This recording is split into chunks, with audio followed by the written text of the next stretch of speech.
Hey Mike, do you have any thoughts on that show that was just on, Bigfoot, the Definitive Guide? Well, yeah, I got a lot of thoughts about that.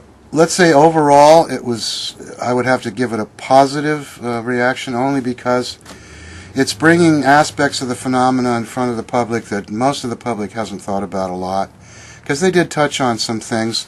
The concept of feral humans was mentioned, although in kind of a strange way that I hadn't expected, with the idea of a shaman. The famous shamans running around the woods, and these are being mistaken as Bigfoots. I do think feral humans is part of the phenomenon. So let's back up. What was this show about?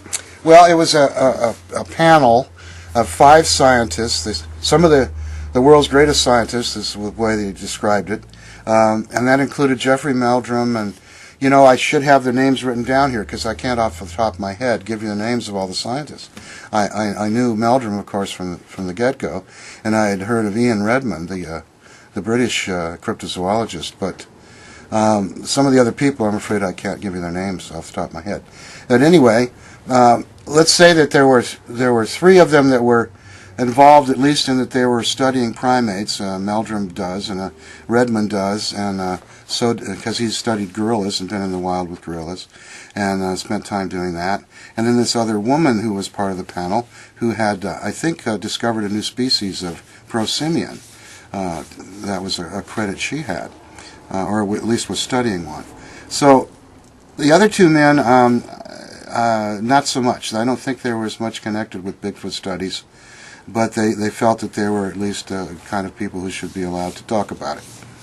And sometimes they'll put people on these documentaries just for the purpose of giving you the negative side, because they want to try and make it all equally, evenly handled. But that's getting to be kind of old, in my opinion, because a lot of the times these people that are the token skeptic that just don't know anything about the subject. It's kind of sad. But the idea was they would go over various parts of the phenomenon. They discussed there being a lot of sightings in a certain part of Canada, Chilliwack, that there'd been numerous sightings there, that was a major Bigfoot area. And they talked about other parts of the country and other parts of the world over the course of the 2-hour show. And they seemed to, I think they pretty much ruled out most of North America as being likely to be other things, but the Pacific Northwest held promise as being a place where you might find a Bigfoot, whatever that might turn out to be.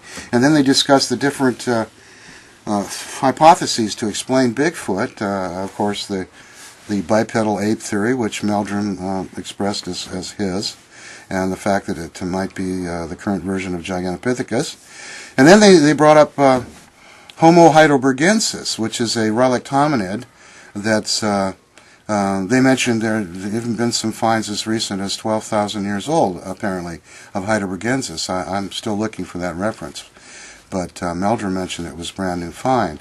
And heidelbergensis is usually depicted as pretty beefy, usually bigger than Neanderthal, for example, who are usually shown to be relatively short, about my height, 5'8", 5 to 6 feet. Heidelbergensis, they claim, was 6.5 feet. And we have a Meganthropus skull right here that's indicative of a hominid that was probably 7 to 8 feet. They didn't mention that one. But heidelbergensis, I guess, because they found the remains in parts of Asia, it makes more sense that it could have come across the Bering Straits. Meganthropus is on the islands in Indonesia and further away from that, so I think that's probably why they went there. But so heidelbergensis was discussed. They also talked about the orang pendek in Sumatra, and this woman expressed the idea that would be found soon. That's one of the more likely ones she thought that would be documented. And that's because she's already done that sort of thing and realizes that there's those places in the deep jungles where people just haven't been, and so it's a lot more logical you're going to find unknown animals in those kinds of places. But I think the overall consensus of the panel was that it was a subject worthy of further investigation, and that it would be pretty exciting when finally there's a bone. And Meldrum even said a tooth, which was great, because that's what we have as a tooth that that's undergoing DNA testing. And Meldrum said, all we need is a tooth, and if it's got the DNA, we'll be able to prove that this is a real animal. So that was the consensus of the show, I think, which was good.